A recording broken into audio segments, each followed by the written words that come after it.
All right, my name is Tanya Bragin. I'm here to talk to you about open source and data warehousing, which historically has not really been something that you would put in the same sentence, but where we are now, absolutely we can, and we do, and we will. So a little bit about me. I'm a technologist by training, computer science degree, engineer, and then I had a stint in consulting and I really fell in love working with customers. And so professionally, I stayed close to technology. I tend to work for highly technical infrastructure companies, but I went into product management. And so my perspective is very much from, when it comes to when I look at customers and environments and how they run at scale. I worked for a few companies. The most recent ones are Elastic and Clickhouse. Elastic is the company behind Elasticsearch, many of you know. And Clickhouse, I'm actually very curious, who here has heard of Clickhouse? Maybe raise your hand. Quite a few hands went up. This is great, actually. Welcome, yes, come in, please find a seat. That's good to hear. I have heard about Clickhouse actually while I was at Elastic, so I'll tell you a little bit about my story there. And I joined the company pretty early on. I've now been with Clickhouse for 3 years. Because of my experience at both Elastic and Clickhouse, I really fell in love with open source. As a product manager, it's a joy to work with open source technologies because a lot of my work actually is not about sort of dreaming up a roadmap in an ivory tower, but it's talking to users and engaging with the community. And I will say most of the innovation when it comes to open source comes from the community. You can build an open source product, release it, and you may have an idea of how it's going to be used. And most of the time, you're going to be right for the first use case. But when you're guessing about the second and the third use case, you may be completely wrong because your community may take a completely different direction, which is exactly actually what's happening with Clickhouse. And so I'll walk you through that story.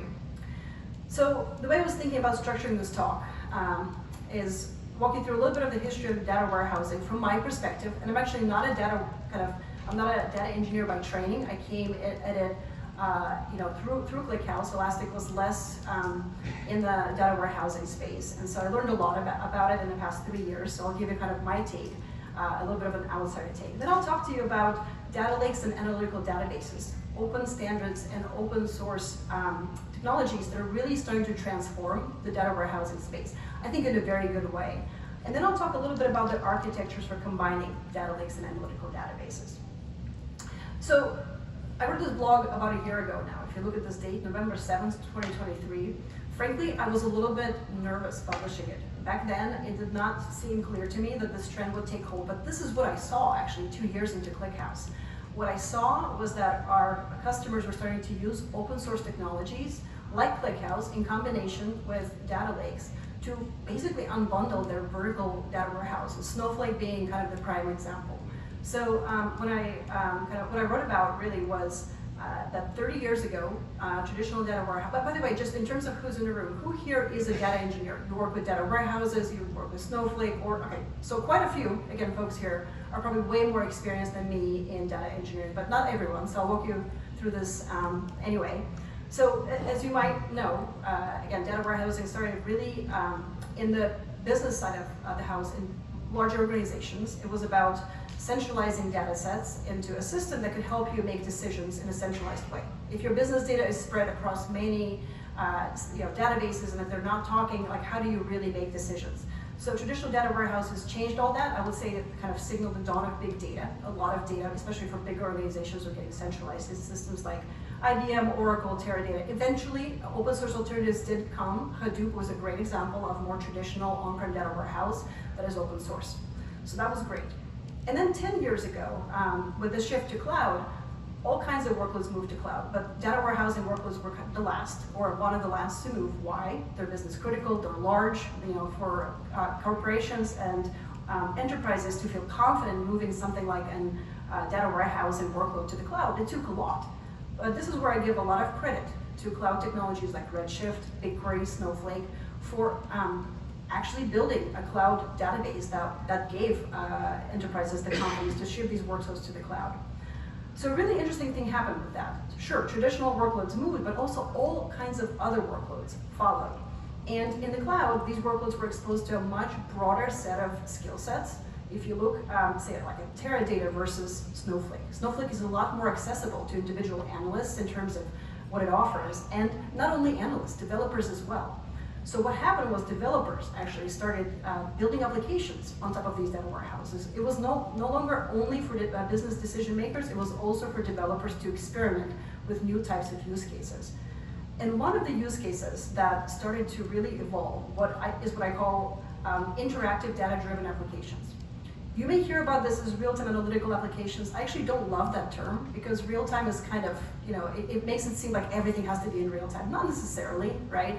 But it's all about taking your really large workload and making queries that are interactive very fast. It's not necessarily about even the ingest always being real time. It's, I'll just show you an example. So this is actually a Python package analytics application that we built at Clickhouse. It's open to the community. If you are a Python user, you can go and analyze how well your package is doing. Here I'm looking at CHDB, which is a Python library for Clickhouse. And this type of application, no matter how small the package, you should be able to drill in and kind of very quickly see the results. I'm not gonna stand with my coffee here, wait for each chart to load, right? Which was kind of the workflow for data warehousing. So these highly immersive applications is what developers wanted to build, and not only for internal users, for external users as well. So high concurrency. And what happened was these warehouses were not built for that.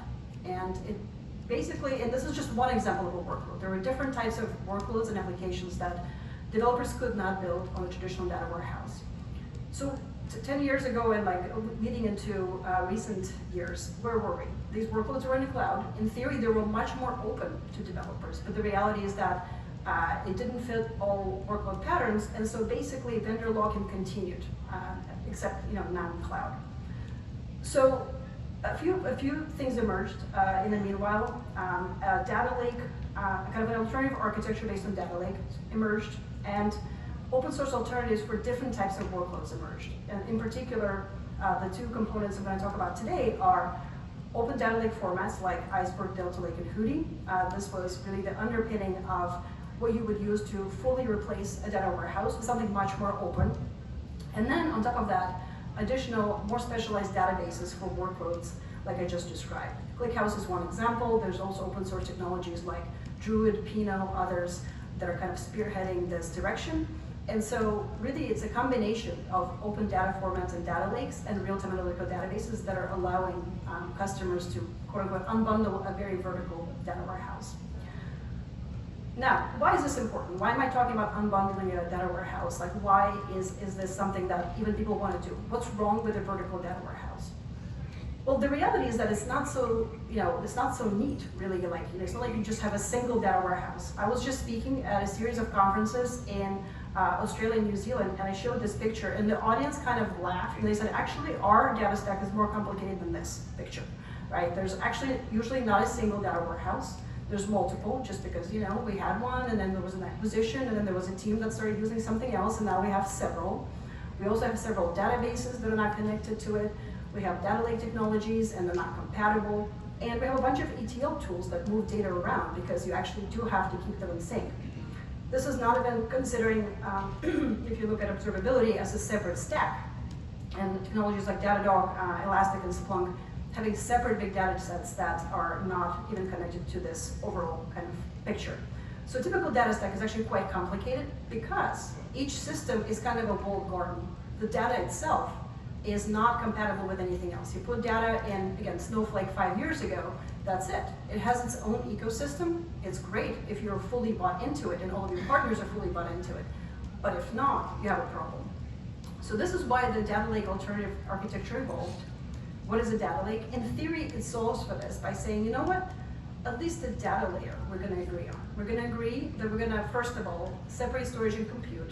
At this point, most technologies are already there. Most database technologies that deal with big data sets, if they don't have separation of storage and compute, it's a problem, right? Shared nothing architectures are great for smaller workloads. They were great 5 years ago, but separation of storage and compute is the new normal.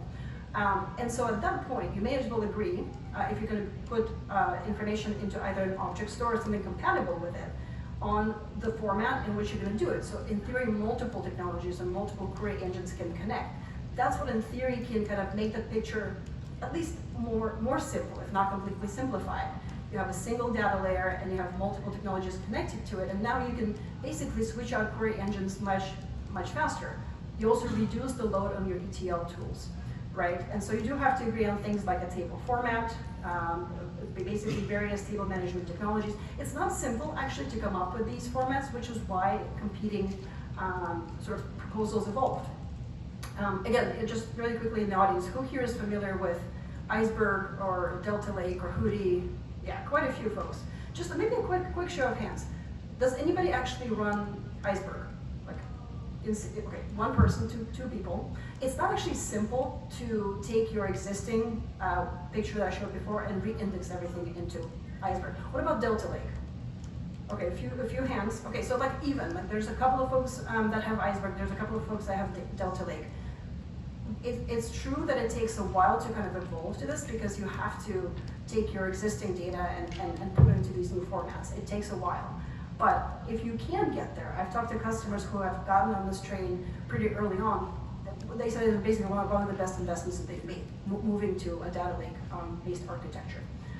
So again, if you ask ChatGPT, as I always do, at this point I pretty much don't Google, I just go to ChatGPT and I ask it a question. Interestingly, it actually gets a little bit confused about what is an actual data lake format versus a file format. For data lakes, as I mentioned, the main ones are Iceberg or Delta Lake. Hudi, is a little bit more specialized. Those two are primarily the ones that I hear about, and now there's also talk about potentially unifying them after Databricks acquisition of Tabular. We'll see how it evolves. The ideal scenario, of course, would be that we all agree on a single format or something that is interoperable between each other. But if you as an organization can pick one and move to this, you have at least half of the kind of equation solved. At the same time, having a data lake architecture does not mean that you're going to be able to service each workload with a data lake. In the end, it's more of a storage for all of your raw data and something that is more for kind of batch-oriented workloads and kind of slower workloads, let's just say. When it comes to analytical databases, you're still going to need them for something as specialized as real-time analytics. So the question becomes, how do you marry a technology like an open source real-time analytical database with a data lake? And it's important that actually they are interoperable. And I'll describe in a minute what that means and really what it means for technologies like Clickhouse to move into where really users need technologies like ours to be for the future of this picture to make sense. So again, first of all, level setting. What are real-time analytical databases? Quite a few folks raised their hand when I said, if you've heard of Clickhouse. That's unsurprising, so this talk is by Clickhouse, I suppose. But just for the rest of you, Clickhouse is an example of a real-time analytical database. And so I'll go through in a minute what that means. So first of all, there's the term OLAP, online analytical processing. What this really means is that you're dealing with an analytical data set. So these are typically events that are, usually they're not changing, right? Like basically, imagine you have a product catalog and then you have events for how people are accessing the catalog. The actual log of access is not going to change. Whether or not somebody accessed the system or not, that's unchangeable. Now some metadata may change, so there is still some information that may change around, kind of like the access itself in the future, but generally this is append mostly workloads. And what you do with that is you basically analyze them. So what does analyzation mean? You run aggregations, you filter, you search for specific type of event, and you need that to be very, very quick. So that's the word online. Online means that this needs to happen at the speed of kind of us thinking, as opposed to somebody writing a historical report. What's interesting is that these technologies have been around, but in recent years, quite a few open source technologies evolved here. And the reason is that because of this developer interest in this use case, and especially at scale. Most of these technologies are column-oriented, but that's not sufficient, actually, for being very fast. And I'll talk in a minute about what else is needed. And also, as I mentioned, these technologies need to run at huge scale. So as an example, Clickhouse was built for a web scale analytical use case. Something like, if you're familiar with technologies like SEMrush, for instance, which I am. So my team is using SEMrush to analyze keywords on the internet that, say, our competitors use to build content for similar kinds of topics that we want to build for. So this is a huge data set that we need, again, a very, very quick answer to a very specific question. This could be petabytes of data. So Clickhouse was originally built for that, and the way I see it is if you can run at petabytes, you can then scale down to hundreds of terabytes or tens of terabytes or 1 terabyte, which is still a lot. It's actually a big data set, but we can kind of scale up and down. It really doesn't matter. Just some examples of companies that have adopted technologies like Clickhouse, in this case specifically Clickhouse. Cloudflare, I mean, this company runs at a huge scale, so this is an example of somebody who has hundreds of petabytes of data to analyze. Nothing else will work for them, right? Clickhouse is really the only thing that works for real-time analytical use case. So when Cloudflare exposes kind of a console to you with usage data, it runs on Clickhouse. Nothing else will work. But there's other examples. Adventa is a much smaller company, right? This is a European company dealing with e-commerce data. And they actually moved from a traditional data warehouse to Clickhouse, not for all of their workloads, but for real-time analytical workloads. There's a few other examples here, Sony, Cognitive. I'm not going to go through everyone, but you get the point. I mentioned earlier that being column-oriented is not enough to make a kind of a specialized database. And we actually very frequently get a question of why or how is Clickhouse so fast? And for a long time we tried to explain it at conferences or in docs. In the end, we just sat down and wrote a paper. It got accepted to BLDB 2024. So if you really want to go very deep on specifics of what makes an analytical database a fit for real-time analytics, read this paper. It's quite accessible in terms of the language that it uses, and it talks about things like vectorized query processing, how we organize storage in a very specific way for fast access. It's not, by the way, also it's not just about being fast, it's also about being resource efficient, which goes hand in hand. In the end, being fast for analytics is about accessing the least amount of data possible when you answer a question. So you do have to think very deeply again about how you organize the data and how you organize those data access patterns. Okay, so this is about real-time analytical technologies. You can see how they're specialized, and that kind of a data lake is not necessarily going to cover this use case fully, because again, it's an open standard, you have to agree on everything, and it's trying to serve multiple use cases, right? So there are going to be examples where specialized databases still make sense. So again, how do you marry a kind of analytical database with something like a data lake? This is something that we'll go through in a minute. But first, I want to also talk about, coming back to data warehouses, why you would choose something like Clickhouse instead of a data warehouse for your workload. And what we actually did is we organized the battle of open source real-time analytical databases, in the case Clickhouse, versus what I consider to be the leader in the space, which is Snowflake. We really wanted to kind of stack the two kind of against each other. Because we heard many times from our customers, we moved from Snowflake or BigQuery and it was whatever, 10x savings, in cost, and we were like, okay, well, how is that really even possible, right? We wanted to see for ourselves, like maybe they were not doing something right.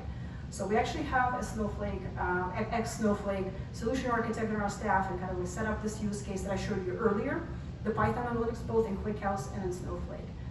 And just a few things that we learned, right, about the underpinnings of how, like, an example of traditional data warehouse works that makes it kind of, again, less of a poor fit for real-time analytics. It's a combination of architectural decisions and actually business decisions, unsurprisingly. In the end, and I'm a product manager, I know, you have to make decisions about how are you going to price your product, how are you going to organize features and tiers, and those decisions actually make huge impact on whether or not it's going to be a fit for developers. So we looked at, first of all, speed. Can Snowflake deliver the same query speed that you saw kind of in that initial video versus an open source analytical database like Clickhouse? What we found is that, so you see this like very big bar in the middle, that's the query speed in Snowflake without any optimizations. It was just really bad. And we're like, well, surely we can do better. And in fact, there is a feature in Snowflake called clustering, which is basically sorting data by primary key, which is something that Clickhouse does by default. So we're like, okay, let's turn that on. Obviously, any power user in Snowflake would do that. And okay, the speed got better, but it was still like 2 times worse than Clickhouse. So we kind of kept optimizing.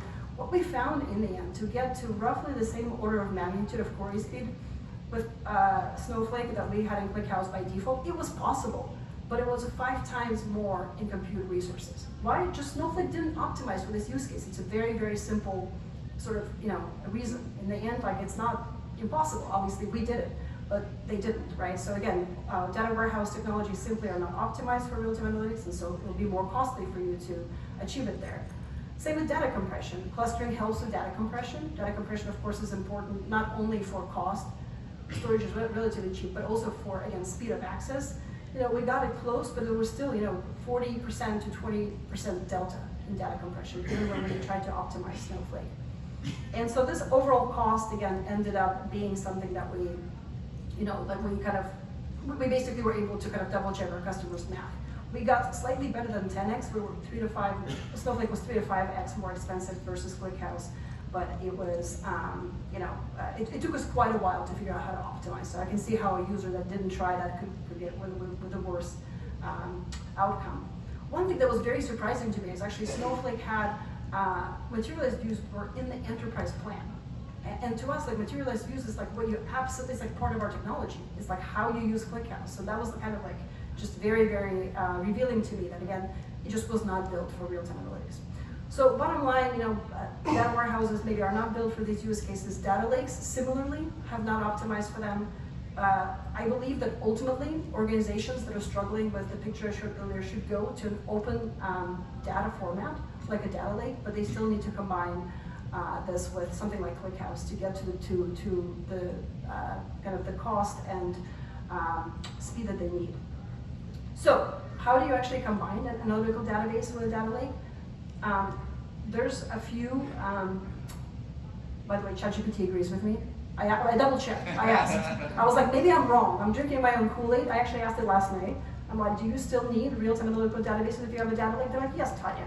You need it because of speed. And I was like, thank goodness, right? Okay, my talk is not wrong. I don't need to pull it from the agenda. All right, so a few things basically that kind of to keep in mind when you're trying to combine. Actually, coming back to ChatGPT, it gives you some good pointers. One is latency of writes important to you, right? Because if not, you can, like, there's one architecture that could make sense, but if it is, another one would. So you have to ask yourself that, how recent do my writes need to be? What's interesting is, again, people assume that in real-time analytical applications, you absolutely need both. Like, you need like very fresh ingest and very fast queries. Sometimes not. Sometimes it's actually okay to have a delay in data, and this could, again, save you quite a bit depending on what you're trying to do. Mostly, the query speed is gonna matter, right, of course. So when it comes to the speed of writes, the issue with technologies like data lakes and data warehouses actually is really the trouble of the commons. When you're organizing your ingest, you're gonna organize it ultimately for throughput versus latency, and you're trying to feed multiple applications. And the way it works is when you're trying to actually get the latency down, you can do that with a data lake, but it depends on how you configure your writer and the resources that you give it. And we were able to actually get data lakes to kind of ingest very, very fast, but we had to really tweak a lot of underlying primitives within ClickHouse to write to data lakes that are not available in the standards that we saw. So we do think that it's, in the end, it's going to be possible to write to data lakes very fast, but the formats will need to evolve, and they're just not there yet, right? So we do think that's going to happen. On the speed of reads, the situation is much worse, at least today. So when we looked at we have a standard benchmark for real-time analytics called ClickBench. If you're not familiar with it, this is an open source benchmark that that basically has a very typical web analytics data set. And at least today, if you look at an analytical database like ClickHouse versus even Iceberg, which is kind of an evolved format, you see a much slower read rate, and again, this is a pretty big gap. For most people, again, this is not going to be acceptable. So two ways to combine. If you need a fast data path for latency, you have to double write. Really, there's no other solution that I've seen talking to users. What they do is they basically queue up the data, they write it to both a real-time analytical database and a data lake. However, they still see a need for integration between the real-time analytical database and the data lake for two use cases. One is, as I already mentioned, real-time analytical databases are really good at materialized views. And you can create materialized views for the fast queries that the database is serving, but you may also want to persist that as data summaries to your data lake and actually speed up some of the queries there. And so ability to both read and write from a data lake and a real-time analytical database is very important. And this is why I mentioned that the two technologies need to work together. And then also, you may want to write other data summaries, in addition to that. And then for the slow path, you actually can get away writing to a data lake. So you don't need to have a more complex use case for writing to a real-time analytical database first. As long as the real-time analytical database has continuous sync, almost like a CDC type functionality that's interoperable with the data lake. Clickhouse today doesn't actually have CDC. We do have ad hoc reads from data lakes. That's one of the things we'll be working on next, because we've seen that use case with our customers where they want to have this simple architecture. They can accept some latency into the application. So they want the data lake to really be their source of truth and basically have CDC type workflow for reading and populating data into a real-time analytical database. And from there, it just continues as before. You write summaries if you need to. You can have materialized views written down as well. So that's another architecture that could work in the future. But again, the bottom line is that data lakes are great. They should be combined with a specialized database as needed in a way that, as much as possible, prevents sort of like duplication of data and fragmentation of your ecosystem. Okay, a few practical examples, and then hopefully we may even have time for Q&A. So what's nice about open source technologies is you can just download and play with them. I wish I could say that open data lakes are easy to set up. They're not. Like, you kind of have to be an expert to set up Iceberg or to set up Delta Lake. There's lots of examples out there. On the right side, something like Clickhouse is much easier. It is just a self-contained database, so you can download it. It's a single binary. You can also, as I mentioned before, embed it in your Python application. It's open source, Apache 2, no strings attached. Just an example of how easy it is. You go to the Clickhouse site, you copy a command, you paste it, you download the database. It doesn't take long. You start it, and that's it. There's no dependencies. There's not even Java, right? It's written in C++. It's a binary. I'm saying it's not even Java just because of my Elastic background. I had to always install Java back then. Not anymore. Just a binary. What I would recommend as far as playing with this use case then is a few things. If you already have data sitting in S3, it doesn't have to be actually in a data lake format. It could just be Parquet files, CSV files, doesn't matter. Try to query them first. And you'll see very quickly, actually, that the data format really matters. So I'll show you an example here. We have this environmental sensors data set, a very cool example. It's sitting actually in a public bucket, our bucket in S3. And I'll provide all these resources after the end. How do you access this playground and so on. You'll see that I'm querying, and it's taking a while to query. Why? Well, not only because it has to go to S3, that's not the problem. The CSV data format, and I think it's like a terabyte size data set, even for a simple query, is just not a good data set. It's not organized well. You're scanning too much data, right? So that's the problem. Even when I connect to a cloud server that has a lot more resources than my laptop, it still takes 6 seconds. So it's not limited by compute, it's limited by storage. The data is just not well organized in storage. That's the problem. So try querying it. You'll see that with Parquet, it's better, right? Why? But Parquet is just a much better organized format of data. You'll see things with Iceberg to get even better because it has some additional indexing to be leveraged. So again, data lakes are getting smarter and smarter and smarter about data format and organization over time, which is great. But they're not there yet today. So you may say, okay, well, for my use case, for this hot data set, I want to load it and I want to see the difference in a real-time analytical database. Clickhouse has a bunch of ways to load data. You can, well, first of all, I recommend using a command line client. It's super simple, and especially for all of our tutorials, we just include all of the settings with it. So you copy a single command and that's it. You don't have to really worry about, complex setup. So yeah, I'll just show you an example, right? So there's an insert select that I'm running here, just copying from this tutorial, and it's taking a bunch of data from that S3 bucket, the CSV format. There's a bunch of settings that you see that, to parse the CSV correctly. And then the load will take a while. This is a terabyte sized data set, so it's not gonna happen immediately. And I'm kind of fast forwarding through this video, but basically it'll show you the progress. It'll take, in this case, the environmental data set, I think it took me about 10 minutes to load. It's large. Once you query it, though, you'll see the difference. So one of my favorite quotes from customers or users is, the query was so fast, I thought it was broken, right? This is really what we hear a lot, because yeah, if you put the data set in the right format, it's 10 milliseconds versus what was it, 6 seconds in a really beefy box. So that's really the difference, right? And that's kind of what I recommend, like that as a next step, just load it and see whether it gets faster. And from there, you can do a lot of things. I'm actually showing this UI. This UI is in our cloud. We have a simplified version of this Play UI in our open source product. In the cloud, you can do some additional things like charting and so on. In open source, I think it's limited to, I think there is some charting as well. It's just maybe less fancy.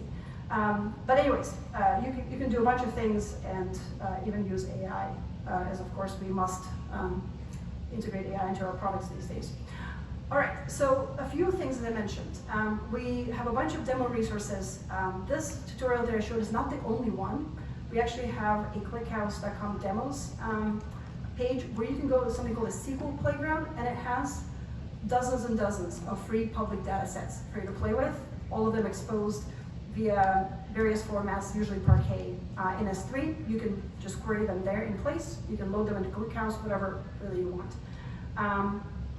Actually, also, if you are in crypto, we have recently partnered with a few crypto companies to expose data sets there. We recently talked about that at a crypto conference, and I already mentioned ClickPy, our free downloads and disks for Python. So just like the takeaways before we jump into questions. This blog I wrote about a year ago now, Unbundling the Cloud Data Warehouse. This trend, if anything, has sped up. I think most of you have been watching the space. Snowflake at this point has embraced Iceberg, right? Databricks and Snowflake are now fighting over formats. At this point, it's clear that the days of the monolithic data warehouse are numbered, right? And data lakes are really the direction most companies are starting to move. If you're starting from scratch, I personally think it's silly not to even start with a data lake because migrating into it is more expensive down the line. So just start with the right open architecture. That would be my advice. Even small startups that I've talked to that did that 2 years ago are really happy because as they're growing, they're basically able to capitalize on the trend. My prediction is that you'll still have to combine data lakes with specialized technologies like real-time analytical databases. The choice there should be about interoperability. You should be looking at your tech and saying, is it compatible with Iceberg? What's your support for Iceberg reads and writes? Is it fast? Is it optimized? Are you thinking, is this on your roadmap, right? If you look at our roadmap, this is one of our top priorities right now to continue to evolve. I don't think we're there yet with all of our support. It needs to improve. So yeah, that's my key takeaway. You can connect with me. I'm on all kinds of social media, of course, and you can also connect with our company in various ways. But I saw a few hands raised earlier, so at this point I'm going to pause and see if there are any questions. Thank you very much.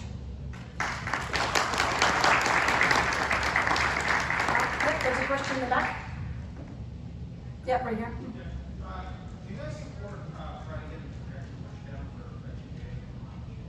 Like from fetching a Parquet prop and reduce the amount of data that So yes, the question was, do we support predicate pushdown? Yes, we do. So our Parquet support is extremely optimized. Yes, we do support that. With Iceberg, actually, one of the things that we don't support yet is we don't fully support partitioning, which is a problem, right? And so one of our milestones this month, actually, to fully support partitioning for Iceberg for the same purpose, right? In the end, there's no magic to it. You have to be able to be smart about how much data you access, and you have to minimize that. Yeah, so this is a big focus for us when we think about being a query engine on top of Parquet and Iceberg.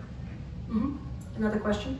Yeah, when you did the demo where you imported all the data running on the, how is that stored? Where is it stored, like on a disk attached to the server, or Good question. So the question was, like, when I imported the data into Clickhouse, like, where is that stored in Clickhouse? So there's a few answers to this. If you're running Clickhouse kind of on your own servers, you can set it up in several ways. You can have local disks, SSDs. You can have, if you're running in like AWS, you can have EBS. You can even put it on your own object store. But the point is, it's in a proprietary format called the merge tree format, about which you can read in that VLDB paper. It is not in the same format like Parquet or Iceberg. And the reason for that, as I mentioned, those formats have not yet evolved to contain all of the things that we need to make real-time analytical queries fast. It'll be interesting to see if they can. The hard part is that, again, when you're serving multiple workloads, you have conflicting requirements. So it'll be interesting to see whether the formats can get there. But today, yes, it's a format. I shouldn't say proprietary. The technology is open source. It's in a merge tree format. Yeah. Yeah, good question, right? 2 good questions. Do we have a third good question? Otherwise, I'm going to call on Hudi and your friend.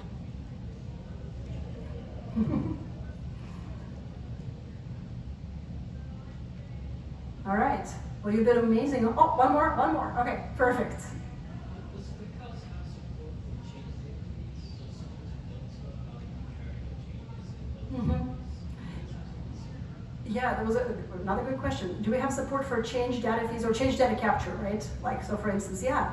So this is a great question. We do have support for change data capture, starting right now with transactional databases. Actually, one of the most common use cases for Clickhouse for real-time analytics is I start with Postgres, and it stopped scaling because my data set is actually analytical in nature, and especially at large scale, queries got very slow. It's like they just drop off a cliff at one point.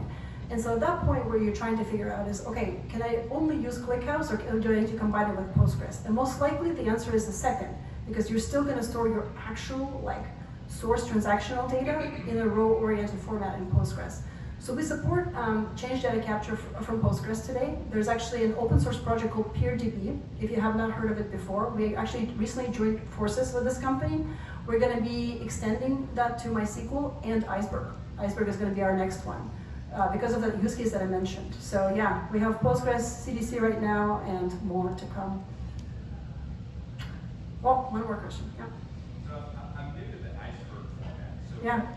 So I've got my Iceberg files, and I import it into Clickhouse. Would I then just delete that Iceberg file? Why would I need that? Yeah, so you wouldn't, because the whole point of investing in something like Iceberg is because you're going to have multiple use cases and multiple users for that data. For instance, for the same data that Clickhouse may want for real-time analytics, your data scientists may want to build, machine learning models. And so how do you reconcile that? Today, you've got Databricks for data scientists, and you've got, something else for business analysts, and you've got something else for developers over here, and you've got but the data set is needed by all of them. So the problem that Iceberg and other open data lake formats solve is that you leave it in one place. It's indexed in a way that, at least in theory, for 80% of the use cases, you don't need a separate storage. And this is why I actually said, at first, don't put it in Clickhouse. Just query straight in Iceberg. It may be fast enough. Then you don't have to duplicate it. That's the ideal picture. Hopefully, 80% of your use cases will be solved in that way. If you do have a specialized data set that needs to be moved in, what I would recommend there is, ad hoc, you can move it into Clickhouse, see if it's fast. Ongoing, that's why the question was asked about change data capture. How do you orchestrate ongoing? The ideal scenario would be change data capture from Iceberg, so you don't have to manually do it all the time. It just keeps in sync. And then actually, if anything, you would be deleting the data from Clickhouse after a while. So we have a concept called time to live, and you can set that on your tables. And you can say, only keep it for a month. So you would sync it from your source of truth, Iceberg. You will leave it there for your data scientists and whoever else, right? And just for forever, because it's fully persistent. And then in Clickhouse, it lives for however long you need it for real-time analytical workloads. Yeah, it's a great question. All right. Oh, one more. Have you gone through any certification reviews, HIPAA, GDPR? So this would be a good question, I think, for primarily our cloud offering. So we do have a cloud offering. It is GDPR compliant. It is also ISO 27000, and the HIPAA compliance part is going to be done later this year. It's currently, I want to say, in beta, but yeah, it's going to be there. So, and the next one is going to be PCI. Yeah, good question. All right. Well, hopefully after this talk, you now know a lot more about both data lakes and Clickhouse. If you have any more questions and you just want to ask me one-on-one, I'll hang out here for a few more minutes. But as I said, you've been a wonderful audience. Thank you so much, and I hope you enjoy the rest of the conference. Thanks, everyone. Thank you.